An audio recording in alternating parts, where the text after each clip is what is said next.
Welcome to another edition of For the Health of It. I'm your host, Corian K. Paget. And today, ladies and gentlemen, we're diving into a different avenue. We're going into eSports, and we have with us the LastBlackSpartan. RJ, how you doing, sir? I'm doing fine. How are you guys doing today? Doing quite well. Austin, man, you can, I know you usually play the producer role, but feel free. It sounds like you know what you're talking about. Feel free to jump in whenever you want. All right, definitely. I will, Coach. Good deal. So, RJ, tell us a little bit about the esports. I watched a documentary one time. I can't remember what it was called. The King of Kong or something like that. It was about the guy that played the Donkey Kong console arcade game. Did you ever see that one? I don't think I've seen that one, but I think I know a little what you're talking about. Okay, all right. Well, tell me a little bit. I mean, I'm not gonna lie. We young. Me and you, we just talked about our ages. We're younger than that. Well, so that's before our time. But give me your introduction to, or give me the quick abbreviated history of esports, and then how you got into gaming. So esports dates back pretty far. Like I think the furthest thing I can remember is like some of those Nintendo championship things where they'd have like it was a whole spectacle of like, they would just play for like the highest score. That's really where it started. It's like, who could play the highest, who could get the highest score in a given like arcade game. Like if anybody remembers Nick Arcade, Right. that was basically like, esports before it was called esports. Like, just going to the arcade basically and just competing for the high score. Yeah. Esports is anytime you compete in a video game, no matter what it is. It could be a high score, it could be, to win, it could be a team base, it could be solo. Like any fighting video game dating all the way back to like Mortal Kombat, Virtua Fighter, if there was Street Fighter, if there was tournaments for it, it was the esport. Okay, cool. So how did you get into gaming? I got into gaming when I was around 3 or 4 years old. I got a Sega Genesis for Christmas. My first game was Sonic the Hedgehog 2. Yeah, same here. Do you still play Sonic before you finish that? I'm still a fan of Sonic. I actually have a stream goal that if I hit a certain amount of followers, I'll play through Sonic Adventure 2 for 12 straight hours. Okay, cool. That's one of my favorite Sonic games, man.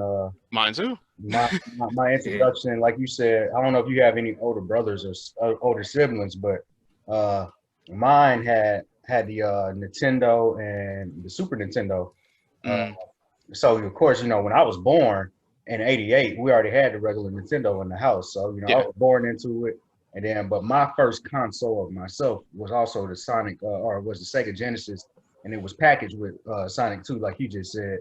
So we probably had the same thing. I actually still have my copy of it. I found it when I went home and I brought it with me. So I still have the copy. It has me and my younger brother's name on it. Nice. Yeah, I'm the oldest of two. We're actually pretty close in age, like a year and a half apart. Not too far. So do you plan on selling that memorabilia for autographs sooner or later? I might let my kids decide that down the road. Like when I have some, I'm gonna hand it down to them. It's like y'all do what y'all want with it, but if you sell it, it will break my heart. I'm just gonna tell them. Right. So before we go any further, man, I want to get a side question. Are you a Sega fan? I am a Sega fan. It's sad to see them go the way they've gone. Like I'm still glad there's a huge Sonic fan base that's kind of resurged in the past few years. Whoever's running their social media has done a great job of keeping it entertaining. And I saw the movie this year, and I thought it was great. It was great. Yeah, I thought it was a great movie. Yeah, me and my wife watched it. I think it came out right before quarantine started, and then they did a great job getting pushed out. And me and my wife watched it, man. We loved it. She really enjoyed it. She didn't think she was gonna like it, but man, she ate that. Same. My girl did not mind sharing that movie with her Valentine's Day at all. So we went and saw it, and she was like, I thought it was nice. I was like, yay! I was very excited. So back to Sega. Did you own a Saturn or a Dreamcast? I didn't get a Saturn because I was kind of busy with a 64 and a PlayStation at the time. But I did get a Dreamcast. Like that was a must-have. And I had Sonic Adventure. I had a couple other games. One of my friends actually had an import of what is the name of that game? It was like a party game Power Stone. I think it was Power Stone 2. So he would bring it to the house, and we would play that, and that was just like a good old time. I feel left out for not knowing any of this. I just want to say, I just want to say that. All good, Austin. Man, but RJ, man, there's nobody around. Like where I'm at, it's just me and my wife, really. And of course, I can call my brother up anytime. But even growing up, nobody in my neighborhood had a Sega Saturn or a Dreamcast. So I always felt like an outcast because, nobody else had those two systems but me. Like, I've met a couple guys, after both those systems died that had them. But other than that, man, it was nothing. And then I lost the Dreamcast, you don't know this, but I'm from Biloxi, Mississippi. 2005 Hurricane Katrina came, lost all that. So, yeah. I feel okay. Yeah. That's sad, man. It's all good. It's all good. I've been doing some window shopping on Goodwill, and Goodwill looks like a nice little spot to hit up some stuff. Yeah, you never know. You got eBay, you got certain Amazon sellers and stuff. You can find them. You could definitely still find them. Like you might run into one at a GameStop. You never know. Right. Yeah. And they're relatively cheap too. Like I was like, that's not what I was expecting to pay for. So I would definitely cop that. Definitely not what we paid back in 99 or 2000, whenever it was. Definitely not. So that's enough of our little side tangent. But you were talking about Nick Arcade. So about when did esports really start taking off? So it didn't really start being called esports until, early in the last decade, like maybe early 2000s, like 2011, 12, when it really started to emerge. And I'll get into that in a minute. But, fighting game tournaments have been around in other countries and even on this side of the coast in California for a long time, like 2001, late 90s, 2003. Right. Evo started, I think, in 2001 in San Francisco. Okay. And now it's the biggest fighting game tournament in the world, and it is usually held in Vegas, I think in the Luxor, last time I checked. You said Evo, am I correct? Yeah, Evo. Okay. Is that an abbreviation or is that? I think it's just short for evolution. Okay, cool. Something like that. All right. But it's, it includes usually 9 games, and they, cycle them out. Like if a new version comes out, they'll include that. And then they have the main stage, and it pulls in tons of viewership on Twitch and stuff like that. But fighting games have always been historically what professional gaming has been all about. Correct. And then over in, I want to say in Asia, mostly in Korea, Japan. You have Overwatch. Am I correct? Even before that, you had StarCraft. You had StarCraft on PC, and then Unreal Tournament used to have tournaments, and then MLG started to come around the time I was in high school, and we tried to compete in Halo 2 at the time. Wow. But we didn't really make it out for qualifiers, so we kind of, our dream got shut down right then and there. But we were pretty good online. Just doing the LAN thing wasn't as easy as we thought it would be. Wow. And then when League of Legends came around in 2010, they really kind of bolstered the whole esports scene. That's when businesses started to take notice, and that's when they started calling it esports. So esports is really more so a business term, but it's been adopted by the community as it's easier than saying professional gaming or professional gaming athlete. It's just easier to just go ahead and say esports. So with League of Legends, I've actually seen it on ESPN and things of that matter. So is League of Legends because basically you were hinting at it. League of Legends is basically the reason that it's esports, or that game brought esports into recognition. Am I correct on that? Okay. I would say that was the biggest turn as far as esports goes. That kind of really brought on this surgence of if people can play this professionally, then you should pay attention to fighting games and other games like League of Legends, like Dota, things of that nature. And then the shooters started to get involved. CS:GO just kind of blew up once again, because Counter-Strike's been around for a minute. But with CS:GO, they really brought that to the forefront. It's very popular in Europe, a little bit in Brazil. Brazil is really starting to develop their own esports scene as of late.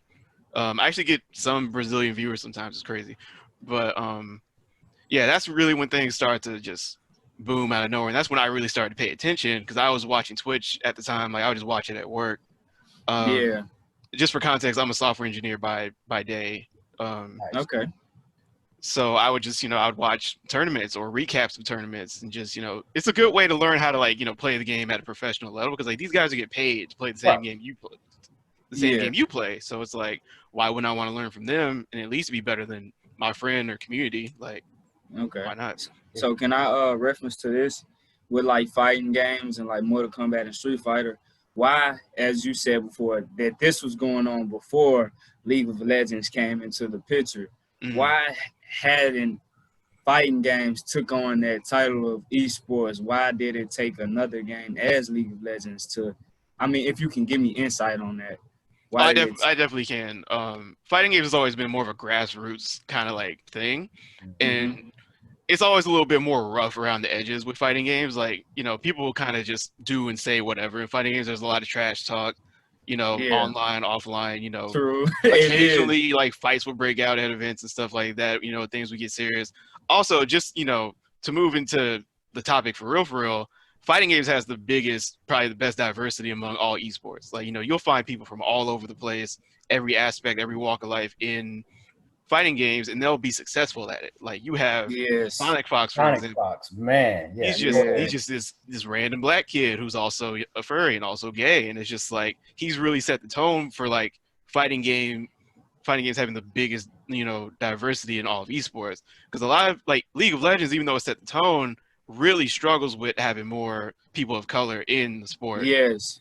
So like you don't really see a lot of black people. Like Afromu is the best example. There are some people in Europe here and there, but like you don't really see it in CS:GO or League of Legends or Fortnite, not as much, but it's getting there a little bit. Right. Yeah.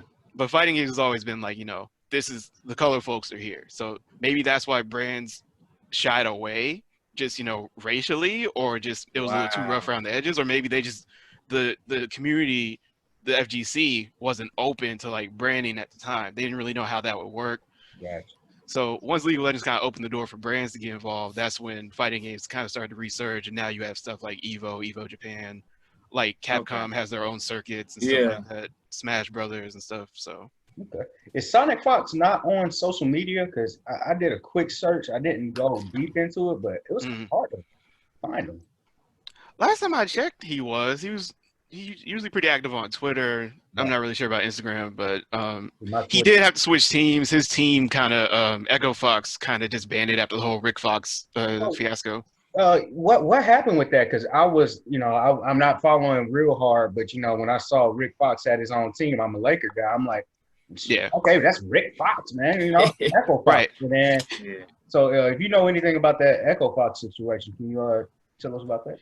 So as far as I know, and let me just say, Rick Fox has been one of my favorite people in esports because like here you have this championship NBA like legend basically, who got into gaming because he wanted to play bond with his son, and really just got into the idea of like competitive gaming. So he's been an advocate for it, even still is today, about just spreading the word on esports and saying like these guys are real athletes, like they're doing things that most of us can never do. Right. Like freakish reflexes, like commitment, like they're just as much of an athlete as he was. So he was also a catalyst for esports being where it is today. Now, as far as his situation with Echo Fox, he basically just had a disagreement with his partner, who I might say is racist and also just greedy. So he kind of was just the downfall of the team, well, the franchise as a whole. And I hate to see that because I actually like a lot of Echo Fox players. Like they had a lot of good fighting players. They had a good League of Legends team. Like they were branching out everywhere. So to see that happen was kind of heartbreaking for me because he really didn't deserve that. Right. Okay. So let's see. We mentioned going into the people of color that's in esports, and one of the things, man, I'm a black guy. Austin's a black guy. My brand is black. One guy even asked me when I promoted it one time. He was like, if you're not promoting white people, you're racist. And I'm like, well, as soon as a white person reaches back out to me, not that I haven't had white people on the podcast, but the majority of people I had on have been black. So shout out to us. And then I've reached out to white athletes and they haven't reached back out to me. So, shout out to the 2 white guys I've had on, and because I got deep respect for them. They're both very intelligent in what they do. But speaking of blacks in esports, man, I found your page. I think I did like a hashtag search of like black esports or something like that, and you pulled up and you did like I don't know if it was this past year or last year when you did like 6 or 7 posts, if not more, of esports, blacks in esports, and that's how I really found you. So every year during Black History Month, I usually dedicate like all my Instagram posts on whatever account. I did it on my gaming account this year because I'm just trying to grow that brand out. But I always do like 28 days or 29 days of blacks in whatever. So it could be anime, gaming, it could be esports, it could be cosplay. So I've been doing that for like 5 years now. Okay. And so it's just something fun for me to do because it also gives me an opportunity to learn more about whatever industry I'm highlighting. And this year just happened to be esports because I was like, I know a lot of, I've seen and studied a lot of athletes and like commentators and stuff like that in esports. So I was like, this would be a good opportunity. And also maybe they'll like the post and I can get some networking in. So that's kind of my motivation behind that. Gotcha. That makes sense to me. So I have a quick theory. It's I just came up with it like a week ago of why we see less blacks in PC gaming. And feel free to step in and correct me if I ever misspeak on this. But I feel like we see more blacks in console gaming versus PC gaming because generally speaking, blacks are, more disenfranchised than whites. But so it's cheaper to own and easier to own a console versus a PC. That's why you probably have more blacks in console gaming versus PC gaming. Can I say something out there too before you answer LastBlackSpartan? For me myself, with dealing with that, but until I started actually gaming online, I knew nothing about PC. Nothing of where to get a PC or how to build. Like friends were telling me once I got to college how they built computers and played certain games. I was like, well, you can do that? I was like, but that's just my experience on it. But I'll just let you answer that too, LastBlackSpartan, of course. I just had to put that. Yeah. That's good input. And Corey, your theory is pretty much spot on. Like, it's just the entry point for PC gaming is a lot more difficult than a console gaming. Like, you can just go to almost any store or online and just buy a console. You set it, like you plug it in and you good to go. It's relatively simple, but for PC gaming, it can be a lot more difficult. Especially just in my generation. I'm probably a little more PC literate than a lot of people in my like class and like generation for past friends that I've had. But I actually PC gamed when I was in high school a little bit. It was on the family computer, of course. It had to turn certain settings down just to play the game. But I used to play Warcraft 3 and like StarCraft and a little bit of Unreal Tournament. Just anything that I could get my hands on. That was my first real branching out into PC gaming. But I was the only one doing it. All my friends were on Xbox, so I kind of just gravitated towards Halo and other games like that just for the social aspect of it. But I didn't get into PC gaming until about 2 years ago, and all my friends decided that consoles were no longer the move. Now I do have a diverse group of friends. I'm like maybe 1 or 2 black guys among 8 in that particular group that I game with.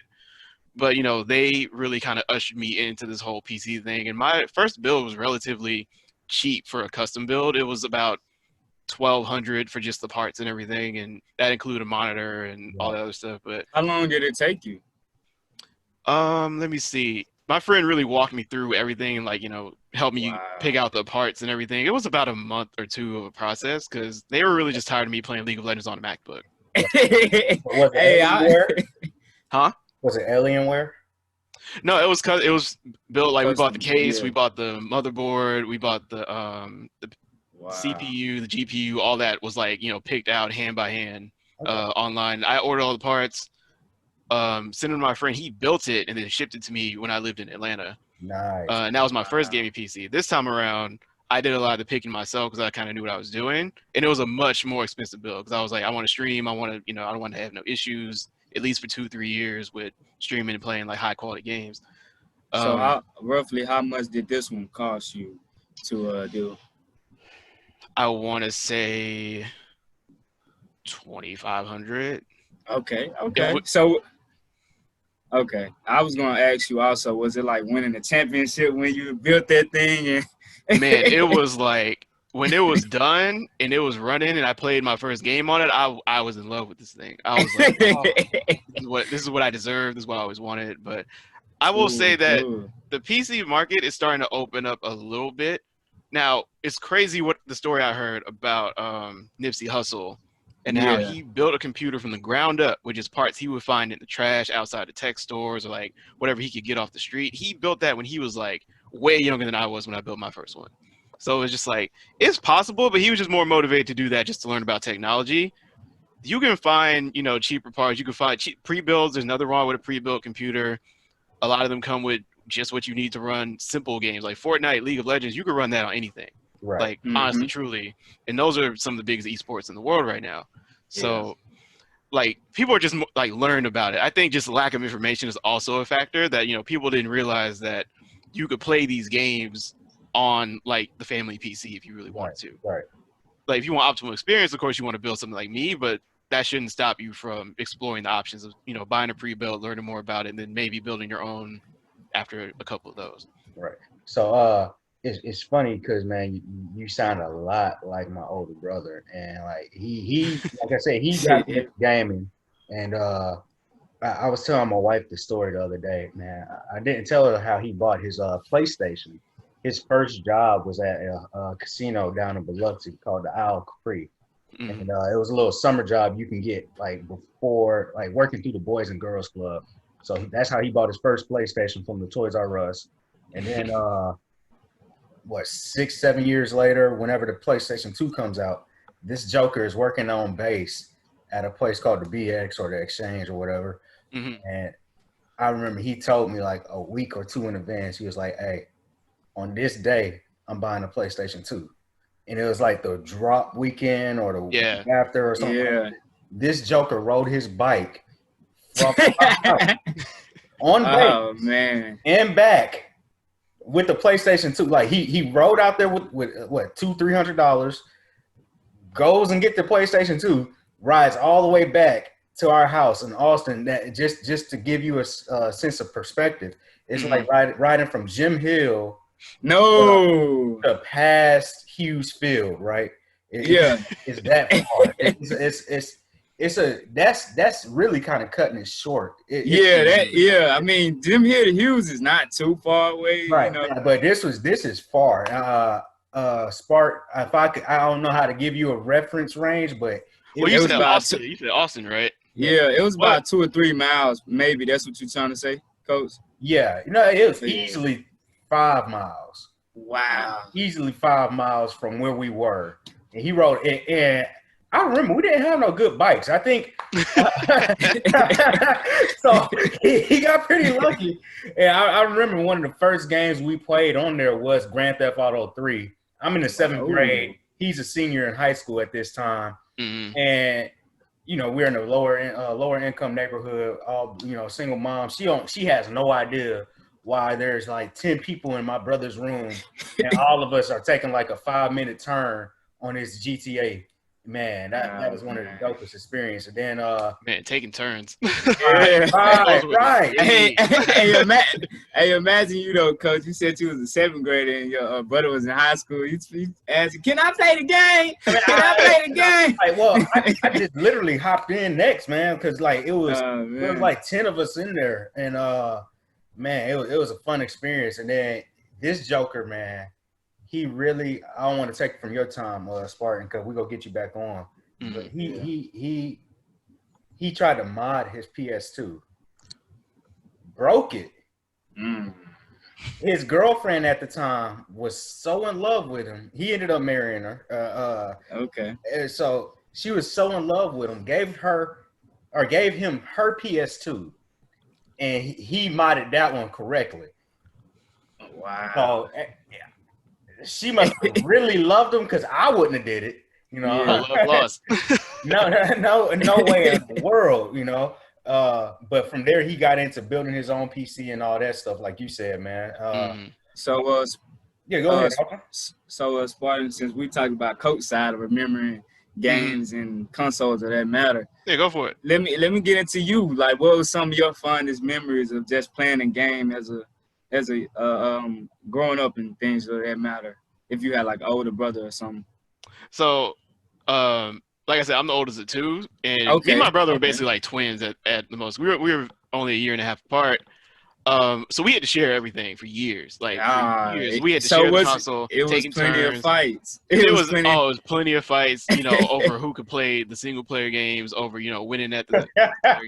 I've had controllers thrown in my head. We've gotten, real fist fights, and like I've never gotten in a fight with no one else. But when the day comes, I feel like me and my brother's fights have prepared me for anything. Not to mention we were in karate together, so. Hey, I don't want no part in you, man. we was tearing stuff up. CDs would get broken, like. Wow. Cartridges would get cracked. It was bad. Like it was something else. But so, how did your parents deal with this? They would just take it away. At that point, that made me straighten up because I couldn't stand losing my games. But he really didn't care, like, at all. But one of the things I miss most, I think, is like split screen. Like your friends coming over and 4 of you playing on one TV, or like during the Xbox days, you linking consoles together and like you playing in one room, they playing in another. Those were really like the days, like just fond memories. Like with my homeboys, like they're the reason I got this Halo 2 tattoo on my arm. Nice. Okay. Oh yeah. Because I was so fond of those days that like I just don't want to ever forget them. So every time I look at my arm, I just think about the time we would go to this church after school and play on like 2 big TVs. Like it was crazy. So those are kind of the most fond memories I have of gaming back in the day.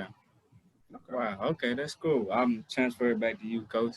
All right. So let's talk about your software engineering. So would you say, well, first off, tell me, what does a software engineer do? I basically just code. Oh. So in particular, I work on I work on our website. I work at Pandora. Oh, cool. Okay. Well, now it's SiriusXM Pandora. We merged last year. So I work on the website and things related to web, like mobile web, 10-foot stuff. That's HTML related. So most of what I do is around TypeScript, React, JavaScript based things of that nature. So yeah, that's pretty much what I do for a 9 to 5 or 10 to 4, however I feel. It's whatever. Tech is great. Yeah. So did gaming get you into this? So you could say that, because I used to want to make video games at one point. Wow. Then I took computer science in high school, and that was really more of that was a whole different language compared to what I do now, and it just really didn't stick. So I actually ended up trying to get into marketing more so, just so I can advertise games, or like help games advertise, do campaigns and stuff like that. So I got my marketing degree from Morehouse College, which I'm sure y'all are familiar with down there. Of course. Yes. Like, everybody and their mama want their son to be a Morehouse man. Like, I just got lucky and got a scholarship. But I did marketing there, and then after that, I went to this school to do graphic design for advertising, which was also in Atlanta. But I also realized I couldn't draw. So I jumped into their web development program, and that stuck, because HTML and CSS were a lot easier than C++ and Java. So yeah, and binary codes and things like that, huh? Yeah, it's a whole different, people always ask me, do you know how to make an app? And I'm just like, no, that's a whole different language. Like, Apple has their own language for coding apps on there, and then Android has their own as well. So it's all very different. Like, we have an Apple team, we have an Android team, and we have us on web, and it's all very different. But my love of video games was always there. I mean, I still played online, like after school and stuff like that. So it just never really went anywhere. It was just that you had to try to prepare yourself to get to a state where you could be financially stable to play games. Yeah, because after a while, my parents and my family stopped buying the games for us.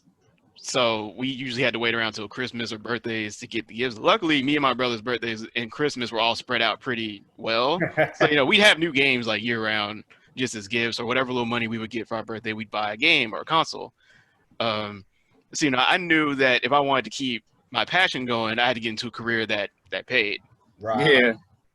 And it helps that a lot of people in this industry, in software engineering, web development, tech, etc., are also just as nerdy as I am. So we talk video games all the time.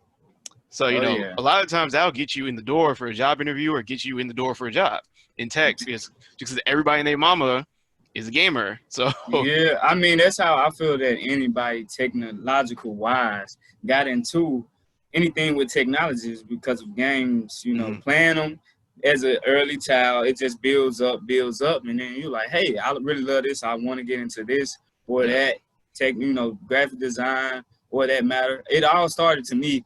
Everything of a basis of technology started because of us nowadays just playing games.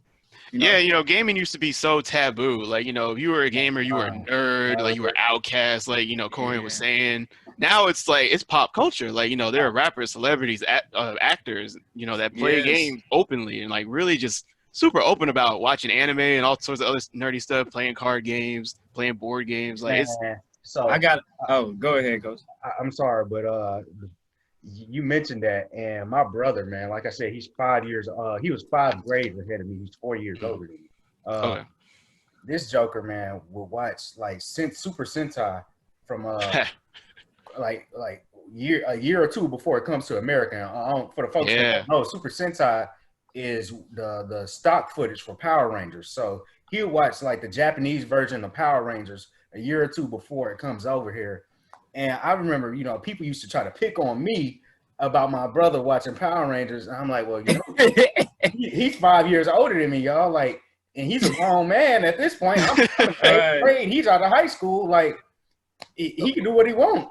And it's just funny because they was like, man, but like you said, you got guys like RDC World, you, and man, King Vader, like, the list goes on. And the beauty of it was like, I feel like an outcast in high school, but once I got to college, like I went, Morehouse HBCU, it's blurs everywhere. So I didn't feel so left out anymore. Then you have rappers like Lupe Fiasco and Charles Gambino just kind of like got in your way because it's like, they're into this stuff too. You don't feel so outcast anymore. If anything, you feel special. Right. So I took that and ran with it and just became this confident nerd that wasn't afraid to share his interests with the world. I just didn't care anymore. It's like, if you go pick on me, then that's your problem. Yeah, and I gotta say what you said coming into college and things like me coming from an all-black high school where coach was our teacher and the coach.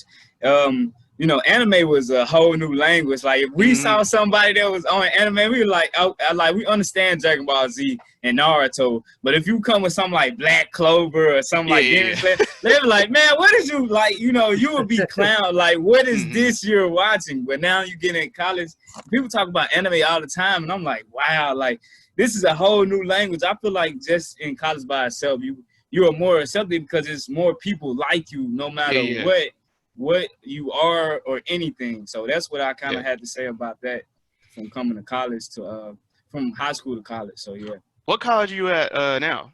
The University of Southern Mississippi. Okay, cool. So yeah. HBCU family, okay. No, it's not HBCU. Oh, it's not. No, I'm sorry, man. Oh, I was thinking Southern. My bad. I'm sorry. I was thinking Southern. Sorry. I was thinking Southern Grambling. Like, my bad. Yeah. It's all good, man. I almost went to the Q Delta's nice, but that's my mistake. But going into that, what's some of your I heard you speak on Halo, League of Legends, all these type of games. Sonic, what is your top 3 all-time favorite games? Just straight off the bat. At the top is Halo 2. Like, Correct. No matter what, I will never turn my back on that game. I can't even name one. It's like probably just any Sonic game you could put in number 2. Like, I've enjoyed almost every Sonic game I've played. There's some I haven't played, like Sonic 2006. I don't think I have it in me to play that garbage. It would break my heart. But Sonic Adventure 2 or Sonic the Hedgehog 2 are like kind of the spectrum on where I land with Sonic games. And 3,